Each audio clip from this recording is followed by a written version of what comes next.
Bueno, A ver, avisen cualquier cosa. Ahí sí estamos grabando. Bien. A ver qué dicen. Ah, saludan los que llegaron recién. Bueno, recién empezamos, así que llegaste justito. Bueno, vamos a terminar hoy con la unidad 2, la psicología genética y los procesos de aprendizaje. Que bueno, el texto es de Castorina, pero saben que vamos a hablar sobre Piaget.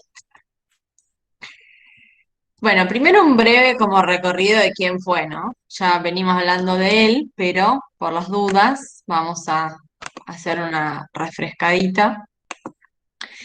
Piaget se hace conocido por sus estudios sobre psicología infantil, sobre los estadios del desarrollo de la inteligencia, en los cuales no vamos a ahondar demasiado, sino que bueno, es más para, como para mencionarlo y saber de qué iban sus investigaciones. Su preocupación central era la epistemología, o sea, él era epistemólogo. Es algo que tenemos que tener en cuenta porque no se abocaba como a otras cuestiones sobre la psicología, digamos. En este caso sí, como que era un medio para un fin, por decirlo de alguna manera. Las preguntas claves que él se hacía son, ¿cuáles eran las nociones básicas del sujeto en crecimiento? Perdón, las nociones básicas del sujeto en crecimiento son a priori o se construyen. Que esto hoy nos puede sonar algo como re trillado, por decirlo de alguna manera, pero en esa época no era, digamos, era bastante novedosa su pregunta, ¿no? ¿Y cuál es el mecanismo explicativo de la constitución de los conocimientos? Esto era lo que a él lo motivaba como a investigar, por decirlo de alguna forma. bien. Después dice que su obra le interesa a educadores y a psicopedagogos, o sea, la naturaleza de estos conocimientos, no la naturaleza, sino el contenido de estos descubrimientos y conocimientos explayados en la teoría, como que hacen parar la oreja a la gente que se encarga del chico que conoce, ¿no? Del sujetito en el aula. Buscan una caracterización de cómo aprende un sujeto para abordar la tarea pedagógica. Sabemos muy bien y lo venimos planteando desde casi la primera clase, la importancia de saber desde dónde nos paramos para saber cómo dar una clase. Bueno, justamente ante estas preguntas de los educadores y psicopedagogos, si bien digo, empezaron a tomar referencias teóricas de este tipo de investigación para saber cómo abordar la tarea pedagógica. Y dice, aún no existe un modo de instrumentar directamente la teoría psicogenética en la práctica pedagógica. Nuevamente volvemos a la idea de extrapolar conocimientos, ¿no? Venimos hablando también de que la psicología, solo como psicología, los conocimientos que arroja esta teoría solamente como conocimiento en crudo y querer hacerlo entrar al aula, no, no trae muy buenos resultados siempre. Vamos a ver ahora que, bueno, en algunas cosas sí y en otras cosas no. Bien. Bueno, acá algunos de los motivos por los cuales, digamos, no da una respuesta acabada sobre el aula, por decirlo de alguna manera. Uno de ellos es que la psicología genética no fue hecha para usarse en la tarea pedagógica. De nuevo volvemos con lo mismo. Piaget era epistemólogo y se preguntaba estas cosas, pero él no creó una teoría para aplicar eh, tal cual, él lo dijo en el aula. Cuando esto llegó, digamos, a quienes estaban en las aulas, es decir, a los docentes, les pareció como súper innovador y súper interesante y trataron a veces como de aplicarlo medio, así como decía Nati recién, y bueno, eso trajo problemas también. Otro de los motivos es que la práctica pedagógica ha planteado problemas para los que la psicología genética no tiene respuestas. O sea, hay un montón de cosas que escapan de lo que pudo decir Piaget o la psicología genética en general. Y la complejidad del hecho educativo exige varios niveles de análisis. No debe ser abordada desde una única perspectiva. Más allá de lo que nosotros hacemos en esta materia, que es transmitirles dentro de lo que tiene la psicología para decir eh, sobre la psicología educacional, algunas visiones diferentes, porque tratamos de traerles de diferentes autores y corrientes, también nosotras contamos con que ustedes vienen teniendo una formación y van a seguir teniendo una formación desde otras áreas de investigación y así como eh, muchas veces en los trabajos incluso contestan cosas que las toman de otras materias. Eso está bárbaro porque como dice acá, digamos, el hecho educativo está bueno que tenga distintos niveles de análisis porque va a permitir, bueno, una mejor comprensión de, bueno, del mismo, ¿no? Hay gente esperando en la sala, dicen Ay, algunos. perdón. Avísenme, chicos, porque yo Sí, sí, cuando avisa. estoy transmitiendo no lo veo eso. Ay, Josh, pobre. Yo no necesitamos te un puedo. secretario. Sí, sí, No, tal no, cual. pero tiene que ver con que yo soy la que tiene la cuenta eh, del instituto, que es la que permite grabar y qué sé yo. Por eso. Listo. Ahora sí. Seguimos. Gracias por avisar. Eso. Sí, sí, avisen nuevamente, no hay problema. Bien. Aproximación histórica. Habla de una serie de etapas que van dando con este recorrer e investigar de cómo aprende un sujeto en esta historia de la cognición. Y dice que la primera etapa, dice, los resultados de las investigaciones confirmaron que no hay lectura directa de la experiencia, que es fundamental para realizar una teoría del aprendizaje. ¿Qué quiere decir? Que no hacemos un copia y pegue, ¿no? Es algo que ya venimos gestando, esta idea a lo largo del cursado. El chico no aprende por un recorte a lo externo y un, y un un copiado en el sistema cognitivo. Lo que dice acá es que los estímulos no se consideran hechos físicos fuera de la interpretación del sujeto. O sea, si la estructura cognitiva no está preparada para recibir una información, no va a ingresar al sistema cognitivo de la persona. Entonces, la lectura de la experiencia siempre se hace en base a una estructura cognitiva que debe estar constituida. La mente debe estar preparada para asimilar esa información externa, ¿no? Si nosotros nos ponemos a hablar de física cuántica en este momento, muchos de nosotros no vamos a entender de qué se está hablando, porque justamente no tenemos la estructura cognitiva que nos permita comprender eso. Esto Empezando pasa, por nosotros. correcto, esto pasa con todas las personas, ¿no? Tenemos que saber que si yo doy una información objetiva, mediante un lenguaje escrito o un lenguaje oral, el que está enfrente mío no es una obviedad que va a aprender, porque justamente el descubrimiento es que la experiencia siempre se pasa a través de estructuras cognitivas que se van formando. Dice, sin una actividad organizadora de la realidad, los hechos no son significativos para el sujeto. Nuevamente, si a mí me pasa por enfrente conocimientos sobre historia, que hablábamos el otro día, nos va a pasar por enfrente, pero si una persona está como más avivada, más capacitada y más formada en esa temática, tiene esa estructura de conocimiento cognitiva, le dicen, yo digo cognitiva siempre. Si tiene esa estructura, entonces ese hecho de la realidad va a ser significativo y nos va a, si se quiere, interesar y además vamos a tener la capacidad para asimilarlo. Así que esta es la primera etapa. Hay algo que subyace en el sujeto y que permite que ese dato objetivo sea incorporado o sea interiorizado. Esta es la Claro, que primera etapa. cobre sentido, básicamente. Correcto. Bien. Bueno, acá como un recordatorio, por decirlo de alguna manera, la diferencia que hay entre la versión clásica del aprendizaje, digamos, la más conductista, conductual, en la cual la relación entre el estímulo y la respuesta era la asociación. Para la psicología genética, la relación es de asimilación, en ese sentido de que uno tiene que tener una estructura subyacente para poder entender eso que está frente a sus ojos, digamos. Sin esa estructura, para Piaget, eh, no hay manera de que el sujeto entienda lo que está pasando frente a él, digamos. Por eso habla como de un sujeto activo, no es como que simplemente lo ve y ya está. No, tiene que hacer un trabajo que tiene que ver con sus estructuras subyacentes. De esta manera la relación no es lineal. Claro, esto cuando piensen que cuando dice asociación, acuérdense, estímulo-respuesta, algo redirecto, algo que viene de afuera y se copia en la cabeza del chico, algo así. Yo lo digo así en bruto porque es la idea que se intenta Sí. transmitir en el texto, ¿no? Se asocian dos cuestiones externas, un conocimiento por fuera y un conocimiento que se adquiere. Lo que se está buscando es que, bueno, que en el medio entre el aprendizaje por fuera y la reconstrucción cognitiva de la persona, hay una estructura en el medio que no se ve. Claro. Luego la segunda etapa dice, Piaget se pregunta si la lógica de los aprendizajes puede ser ejercitada por refuerzo externo. Hay una investigación de una persona con un apellido difícil, no les vamos a exigir ese apellido.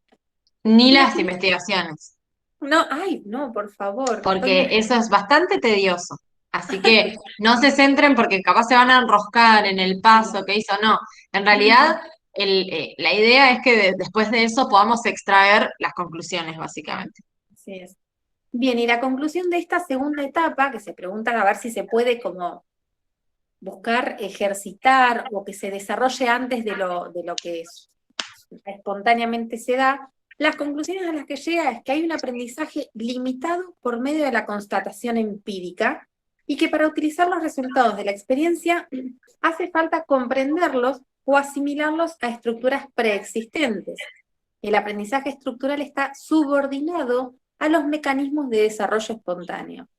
Todo eso, chino básico, lo que está queriendo decir es que por más de que nosotros incentivemos o estimulemos a un sujeto, ese sujeto no va a desarrollar en menos tiempo estructuras cognitivas, ¿no? Siempre hay un límite superior que está puesto por el desarrollo.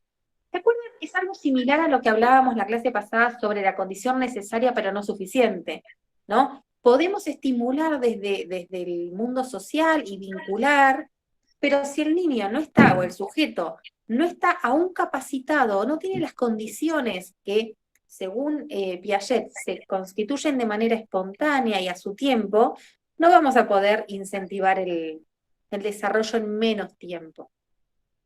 Esto está bueno para pensar en vieron que hay como padres padres, madres, cuidadores, que se preocupan demasiado como en estimular a los niños como casi de más, digamos, es como, hay algo que está dado, digamos, por la biología, más allá de que obviamente la estimulación siempre puede ayudar y demás, hay tiempos bueno, es esto que dice acá él, hay como algo que es estructural a nivel desarrollo, es decir, muchas veces a nivel biológico, que no se va a poder, por más estimulación que haya, no va a haber eh, resultados concluyentes, digamos, antes, ¿no?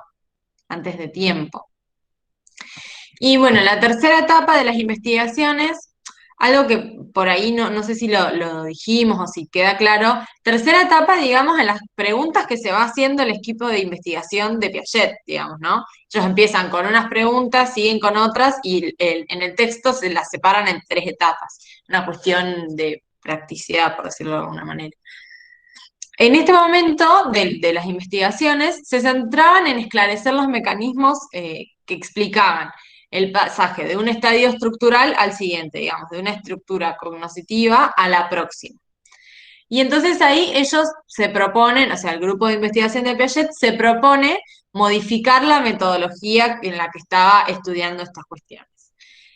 De esta manera lo que hacen es, le van a presentar a los chicos que estaban en los experimentos situaciones que los desequilibren, es decir, darles algo para lo que probablemente no estaban preparados, a ver qué pasaba con eso, ¿no? Y la hipótesis, luego de realizar estos experimentos, es que la construcción espontánea de las estructuras descansa en la superación de conflictos. Esto es muy importante y va a ser interesante para que ustedes lo puedan como considerar para cuando estén en el aula, que a veces va a haber tiempos en los que se les pueda dar ejercicios o actividades de mayor dificultad, porque aunque no la puedan tal vez responder bien, digamos, el proceso ese de la búsqueda de superar ese conflicto es un camino, digamos, hacia la equilibración que, bueno, va a generar más adelante que se llegue a ese nuevo, digamos, estadio, por decirlo de alguna manera. Ay, casi no, casi quedo silenciada otra vez.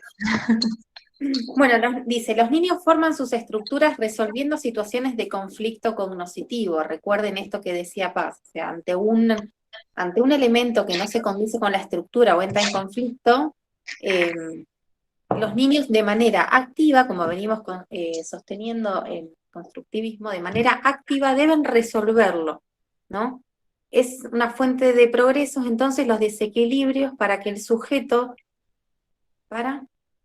Ah, y para el sujeto es un conflicto. Bueno, repite más o menos la idea, ¿no? Si tenemos una estructura que nos dice que de esta determinada manera podemos llegar a buen puerto y después se nos presenta una situación que nos pone en jaque la estructura, el sujeto de manera, esto de descansar, ¿no? En el conflicto, habla de esto, de que no automáticamente, pero con un esfuerzo del sujeto por modificar la acción o a veces la estructura, esto genera un progreso cognitivo, ¿no? El ampliar la estructura cognitiva, sí, cognitivo es lo mismo que cognitivo.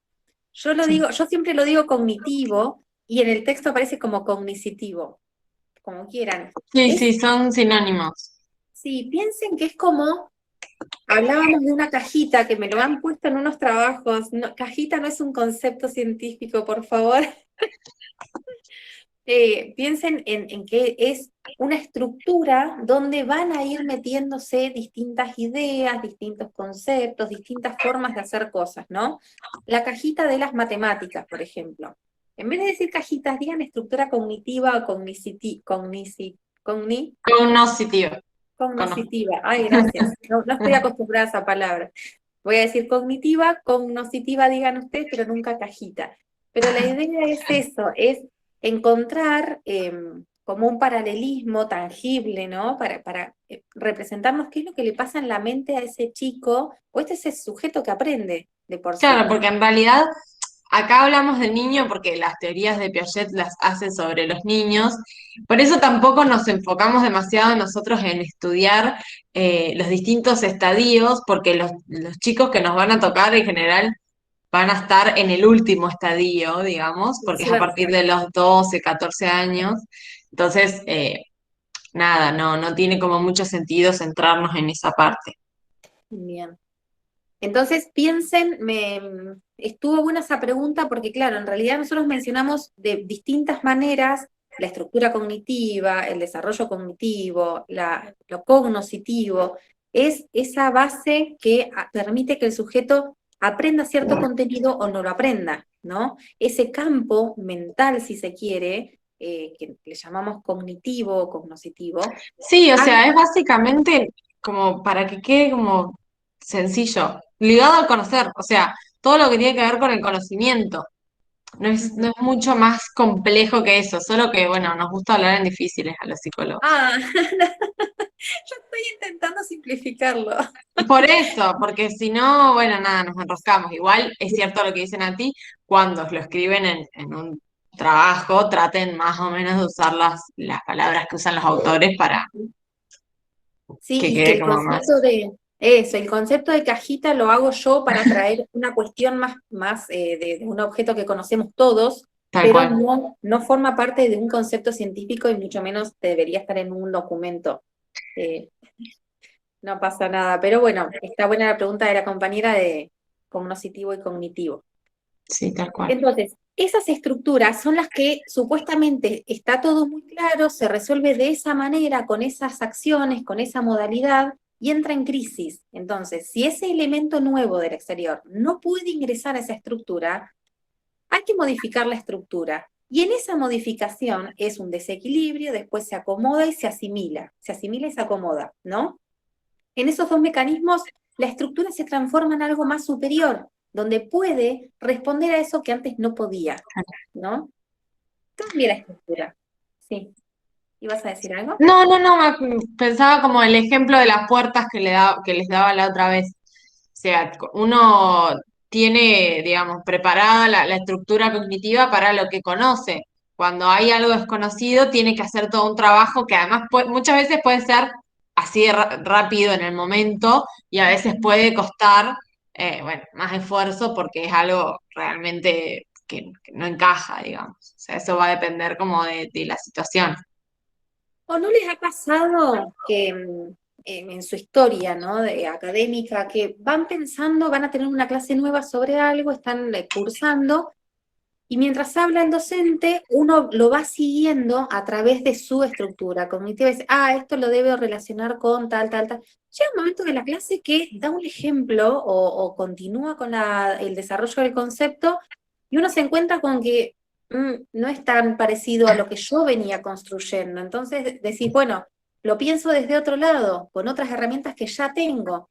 Y tampoco cierra y tampoco es posible de asimilar ese nuevo conocimiento hasta que decís, ah, bueno, vamos a pensarlo desde este lado, ¿no? Eso es una innovación, no está en el texto, pero piénsenlo así.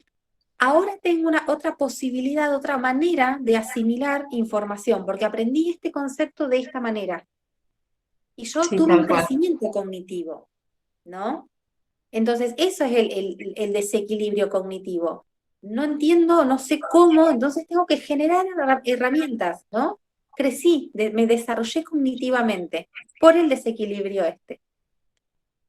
Bueno, eso es lo que dice esta filmina, ¿no? Dice, Así que cada vez que se quieran matar porque no entienden un texto o algo, piensen que están yendo hacia un mayor equilibrio y van a estar chochos. que es un desafío, claro, están creciendo. Es como un hipo. Suena más lindo así. No romanticemos el sufrimiento de los estudiantes. No, no, Los que no es nada padecen. agradable. Bien. Bueno, acá un poco como para aclarar. Las consecuencias, digamos, de todas estas investigaciones que realizó el grupo de estudio de Piaget nos llevan a las siguientes consecuencias o conclusiones. Nos acercan a un sujeto psicológico. Claro, porque lo que demuestra, digamos, es que no todos los chicos de la misma edad resuelven del mismo modo, es decir, tienen secuencias de acción únicas y personales. Esto pasa mucho, yo me acuerdo por lo menos cuando estudiaba, o sea, cuando en el secundario cuando estudiaba matemática, como que a veces veías y tu compañero había llegado al mismo resultado que vos, pero por un lugar diferente, ¿no? Entonces, eso también tiene que ver como con, nada, con cada sujeto y cómo realiza ese proceso. No todos lo van a hacer, las van a seguir como con las mismas secuencias, y no por eso unas son más válidas que otras. Bien, después la relevancia de cierto tipo de errores como indicadores de la construcción de conocimientos. Es decir, hay veces que se pueden observar que hay ciertos errores que aparecen en un proceso, en el proceso de aprendizaje, que aunque el chico hoy, o el chico, el estudiante de la edad que sea, hoy no pueda como llegar al resultado esperado, está yendo en el camino de la construcción de conocimiento. O sea, y ese camino en el que el error no debe ser sancionado, porque eso también puede como obturar ese camino, nada, está, uy, de nuevo, en el buen camino, por decirlo de alguna manera. Eh, Bien, y esto también, es más fácil acceder a las teorías del niño por lo que hace que por lo que dice, en el sentido de que a veces el chico no puede explicar qué hizo. A veces vos lo ves hacer y está haciendo algo que después cuando le preguntás qué hiciste, no lo puede apalabrar porque todavía no está, digamos, tan canchero, tan afianzado en eso que acaba de realizar. Bien. Bien. Consecuencias en pedagogía, continuamos entonces. El primer periodo es un aporte fundamental porque tiene una caracterización de la acción transformadora como núcleo del conocimiento del sujeto que aprende. Esto fundamentó la metodología de la escuela activa. Nuevamente, vamos a empezar a considerar a este niño como parte del proceso, no como solamente un fin, ¿no? Como la pizarra en donde se va a plasmar el objetivo de los adultos, ¿no? Después el modelo de intervención pedagógica es a partir de los conocimientos que el sujeto posee, generar conflictos, partir, no a partir. El modelo entonces de intervención pedagógica, como decíamos al principio, es necesario conocer estas explicaciones teóricas porque va a condicionar la manera en que nos vamos a parar frente a los estudiantes, los vamos a concebir y por ende vamos a activar. Por eso dice el modelo de intervención pedagógica. Se parte de los conocimientos. ¿Cómo? Uy, nada, que se me había escapado la filmina, ahí está. Yo igual lo tengo acá porque no lo veo en el celu. Ah, bien, bien. Ah, entonces A vos partir no de te los quedará. conocimientos. Partir de los conocimientos que el sujeto posee, generar conflictos, objetivos, maximizar el desarrollo y no buscar el resultado. Bien, entonces decimos que los chicos traen conocimientos, que traen esa estructura cognitiva que propicia y permite ingresar o interiorizar el conocimiento que yo le voy a aportar. Lo que tengo que hacer es partir de donde él sabe y enseñarle un poquito más, ¿no? No le voy a enseñar a multiplicar si no saben el concepto de números. Si sabe ¿Se el concepto acuerdan de... eso que tanto, por lo menos, que tan poco sentido parecía tener cuando uno era estudiante, digamos, en el secundario, que era el diagnóstico? Eso que te hacen a principio de año como para ver qué onda, por decirlo de alguna manera, que, bueno, de lo que ustedes deben saber más, o seguramente en algún momento lo estudiarán, pero que cuando sos estudiante, tal vez de secundario, para vos no tiene ningún sentido, digamos, o sea, ¿qué me piden esto?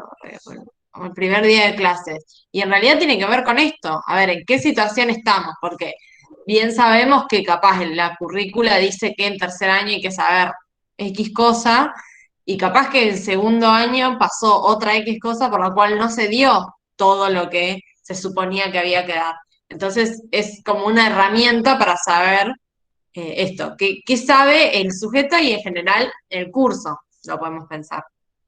Correcto, y tiene mucha relación con la zona de desarrollo próxima. No sé si están en condiciones o lo estoy enberenjenando, pero cuando vean este video y ya hayan leído más sobre zona de desarrollo próxima, es partir desde lo que la persona trae, ¿no? La estructura cognitiva sumado a la explicación de un otro, que tiene que tener un enganche con lo previo, permite avanzar, permite desarrollo, maximizar el desarrollo, pero no podemos, recordemos esto, no se puede acelerar el desarrollo, sí se puede expandir el desarrollo, acompañar al sujeto en los ritmos que él tiene. Vamos a llegar hasta un punto tope, que es la capacidad cognitiva que tiene según su desarrollo, pero sí podemos ir incentivando, ¿no? Si vamos, esto es la estimulación, no es lo mismo la estimulación que la sobreestimulación. Una sobreestimulación, como todo, nada en exceso es bueno, una sobreestimulación puede generar un bloqueo en el sujeto que aprende, pero una estimulación que acompaña el desarrollo es un aprendizaje, es un desarrollo, ¿no? Eso también estaba. Maximizar el desarrollo y no buscar el resultado, ¿no? No exigirle, como decía Paz recién, de esperar que el chico haga todo bien. Muchas veces los errores de los sujetos que aprenden nos está hablando de cómo viene el proceso cognitivo, cómo viene el proceso de desarrollo.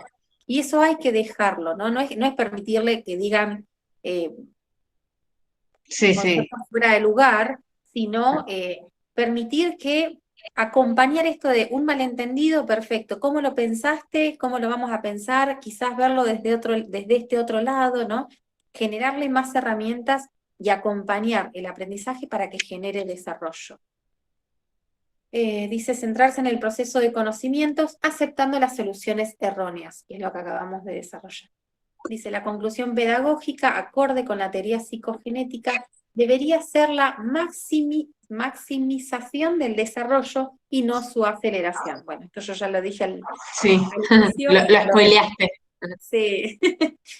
Bien, entonces es esto, tenemos límites que las personas, que los sujetos en formación van teniendo, que eso es una cuestión entonces de desarrollo, y nosotros podemos ir acompañando, conociendo que existen límites y conociendo que los errores forman parte de ese Sí, de lo desarrollo. esperable incluso. Ujú. Bien, bueno, voy a dejar de compartir. Yo voy a salir un segundo de cámara porque Sí. me tengo que sonar la nariz. Ah, bueno, Muy fallo lo silenciate. mío. ¿Se silenció? Sí. Bueno, gente, esto es sumamente aburrido, se intenta ponerle un poco de color, pero que no nos interesan las etapas, no nos interesan los experimentos, nos parece muy demasiado. De hecho, este señor, hablábamos con Paz antes de la clase, este señor, Jean Piaget, hizo experimentos con sus propios hijos, con 3 de sus hijos. Hay, las investigaciones de él son realmente tediosas, hay observaciones, el libro tiene observaciones, me acuerdo de la observación 180, no sé si te acordás, Paz, que, ay Dios, que son como los números de las observaciones hablan de un salto estructural, ¿no? Cómo los hijitos iban avanzando cognitivamente. Eh, si bien Paz lo advirtió al inicio, dice que no surgió para esto, estaban buscando de manera experimental ver cómo iba avanzando, para llegar a conocer la estructura interna del sujeto, tenían que observarlo al estilo de laboratorio. Sí, Pero ¿no? Y bueno, sabemos bueno, tal vez, no sé ustedes si lo sabrán, pero bueno, en psicología hace mucho, digamos, se han hecho cosas bastante terribles para, digamos, para aprender, bastante peligrosas. Pasó también en el conductismo con Albert, un nenito con el que se probó, bueno, se probaban las teorías conductistas, que bueno, también la pasó bastante mal. Bueno, no es la idea no que hagan nadie estos se vaya a poner casos. a mirar al sobrinito, o sea, bueno, porque puede pasar, uno las cosas que aprende después las ve, o sea, porque pasa, capaz que no digo que no les pase, porque les puede pasar, pero bueno, mientras no los expongan a cuestiones muy drásticas, no hay problema. Bueno, ¿les parece que vamos como siempre, cortamos un cachito y repasamos la guía que está, como les decía, se entrega, así que vamos a tener que charlarla y darle un poco de bola si están más cancheros para entregar? Bueno, son y 47 y 52. Ok, Nos encontramos aprox. bien.